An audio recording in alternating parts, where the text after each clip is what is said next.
So good morning and welcome to this Liverpool School of Tropical Medicine.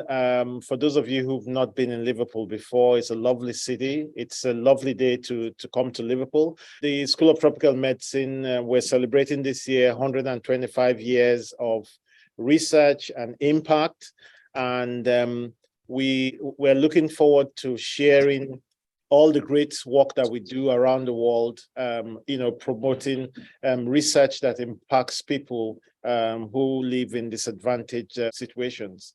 When I met Noon and we discussed about the Sudanese program, it was a great opportunity for us in the Department of International Public Health to support this program and make this venue and our facilities available for you.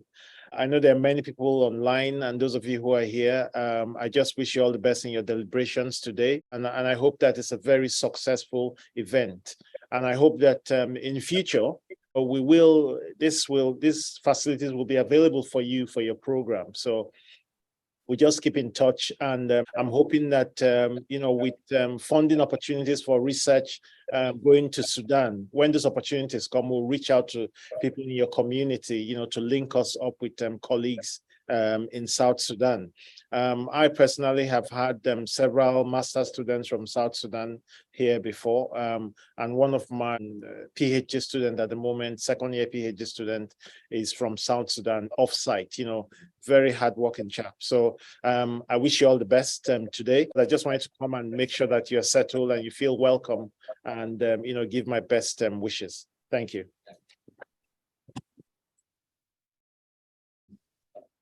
Well, thank you very much, Professor Charles, for your contribution and for your offer for future events.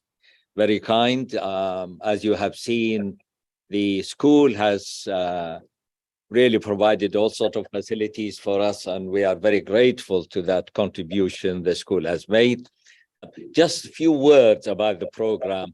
The program was established in 2000, founded by myself, Mr. Bonam Alwal, and Mr. Anis Hajjar, and we have been progressing very well. It became a charity subject to United Kingdom Charity Commission in 2019, and it was first entrenched into St. Anthony's College, Oxford University, and still we hold events there, but we thought would be a good idea to take it around the United Kingdom or even outside if the opportunity arises. So this is the second time. The first was at Manchester, and this is the second one. So we hope that further events will be taken outside Oxford.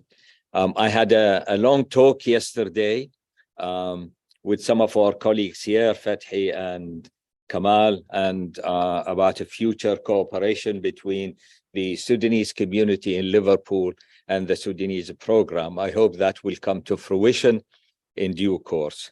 But before we start, to hand you to Noon, I would like to thank you for coming, participating in this event, for all the Rachel and Hazel and Professor Charles, who've been really marvelous in providing the facilities and this wonderful room and IT.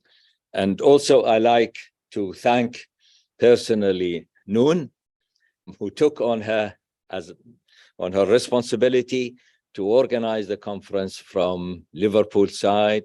I was in touch with her, but she done wonderful work, and we are really, thank you very much, Noon. Noon is a trustee of the program like me and like Anis Hajjar and like Makol. And also, I would like to thank Makol, who has been a tower of strength since 2000 until the present time. So we thank you very much, Makol, for his help and for his diligent commitment to the Sudanese program. And of course, I would like to thank all those people who joined us via Zoom. And finally, I would like to thank Caroline Davis, who is the administrator of the program, has been really working very hard. If you look at the website with all the previous conferences and events, Richard will be monitoring all the questions. And if you have any question, particularly for those on Zoom, we'll have a chat box to ask their question, and Richard collate all the questions and we'll ask the speaker to respond to these questions. Thank you, Richard, for joining us. Finally, I was listening to Al Jazeera recently, a report on vaccine in Africa.